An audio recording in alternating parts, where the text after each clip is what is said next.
दीदी जी आप हमारे दीदी जी का इशारा है कि हमारे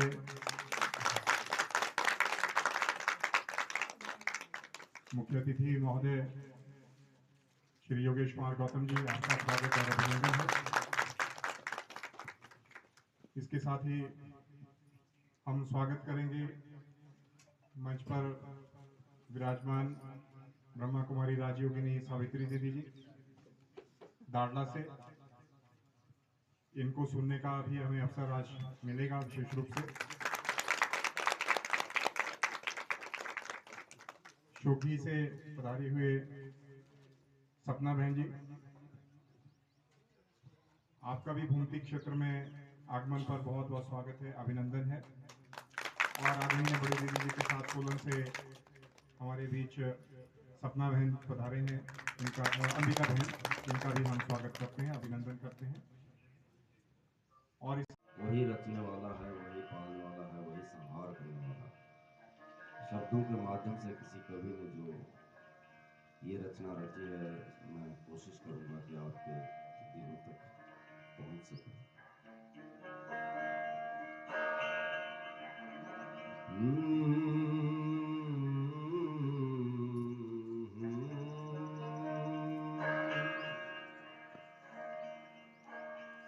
रचा है सृष्टि को जिस प्रभु ने,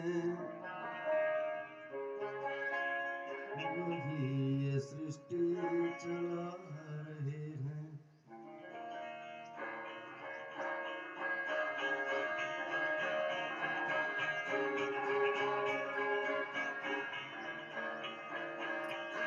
रचा है सृष्टि को जिस प्रभु ने, वही ये सृष्टि चला रहे हैं। रचा है सृष्टि को जिस प्रभु ने, वही ये सृष्टि चला रहे हैं। जो पेड़ हमने लगाया पहले,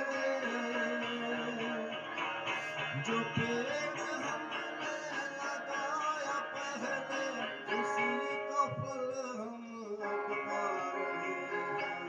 रचा है सृष्टि को जिस प्रभु का भिखारी है। चलो कोई बात नहीं, अब मैं महात्मा जी के पास जाता हूँ, वही मेरी इस समस्या का समाधान करेंगे। महात्मा जी कोई मंत्र जाप कर रहे हैं।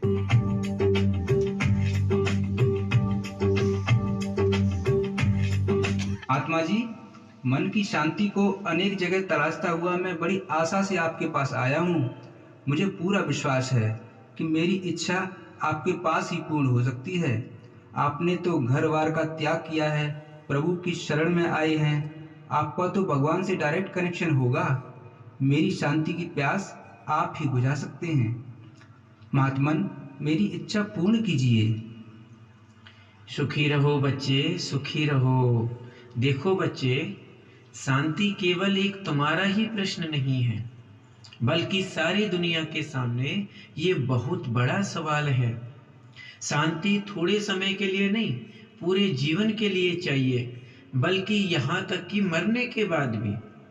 हम अपनी साधना के फलस्वरूप थोड़े बहुत लोगों को थोड़े समय के लिए तो शांति का अनुभव करा सकते हैं, लेकिन जहाँ सारी दुनिया को सदा काल के लिए शांति मिलने की बात आती है, तो वह तो हम भी नहीं कर सकते, क्योंकि हम फिर भी जन्म मृत्यु कर्म और फल के अधीन हैं। यह कार्य तो परमात्मा ही कर सकता है। फिर महात्मा जी, मुझे परमात्मा का पता बताइए, वे कौन है, कहाँ रहते हैं? है खुदा तू बता तेरा क्या नाम है, तू है रहता कहाँ, तेरा क्या काम है खुदा तू बता तेरा क्या नाम है, तू है रहता कहाँ, तेरा क्या काम है। महात्मा जी, मुझे बताइए कि वह परमात्मा मुझे कहाँ मिल सकता है? देखो बच्चे, मैंने सुना है कि परमात्मा का सत्य परिचय ब्रह्मा कुमारियों के पास है। तुम वहां चले जाओ और तुम्हारी सारी मनोकामनाएं पूर्ण हो जाएंगी। चलो, तो मैं ब्रह्मा कुमारी आश्रम में ही चलता हूँ। होता हुआ ब्रह्मा कुमारी आश्रम में जाता है। आहा, यहाँ तो बड़ी शांति का अनुभव हो रहा है। यहाँ तो दीवारों से भी शांति के वाइब्रेशन आ रहे हैं। नमस्ते बहन जी। ओम शांति भाई जी। कहो भाई, कैसे आना हुआ? भगवान के घर में आपका स्वागत है। बहन जी, मैं शांति की खोज में हूँ। शांति की प्राप्ति के लिए अनेक जगह भटकता रहा, फिर भी मुझे शांति कहीं नहीं मिली। जहाँ भी गया निराशा ही हाथ लगी। मैं आपके पास इसी विश्वास से आया हूँ कि यहाँ पर तो मेरी समस्या का समाधान अवश्य ही मिलेगा। क्या आप मुझे उस शांति के दाता का परिचय देंगी? हाँ भाई, अब आप ठीक स्थान पर पहुंच गए हो। वास्तव में सच्चा शांति दाता तो एक परमपिता परमात्मा शिव है, जो रूप में बिंदु और गुणों में सिंधु के समान है। वही सच्ची शांति दे सकते हैं, क्योंकि वे जन्म मरण कर्म फल के अधीन नहीं है। आज इंसान ने सुख सुविधाओं के साधन जुटा लिए हैं। इनमें इंसान शांति की खोज कर रहा है, लेकिन शांति कोई भौतिक चीज नहीं है जिसे भौतिक साधनों में ढूंढा जाए। शांति तो हम सभी आत्माओं का पड़ा है कि यदि आप जीत गए तो जनता की सब समस्याएं, अन्याय, भ्रष्टाचार सब मिटा देंगे। उनकी जरूरतों को पूरा करेंगे। मेरी तो एक ही जरूरत है कि मुझे शांति चाहिए, बस शांति।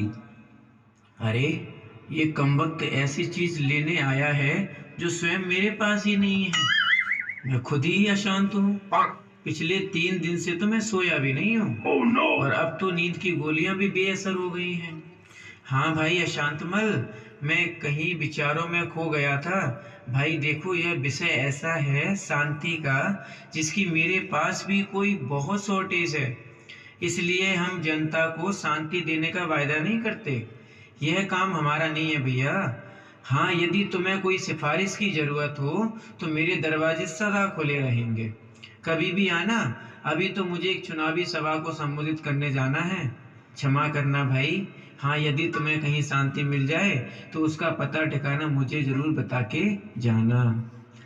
धनी लोगों के पास शांति नहीं, नेताओं के पास शांति नहीं, आखिर मुझे शांति कहीं मिलेगी भी? चलो, कोई बात नहीं, मैं वैज्ञानिक जी के पास जाता हूँ।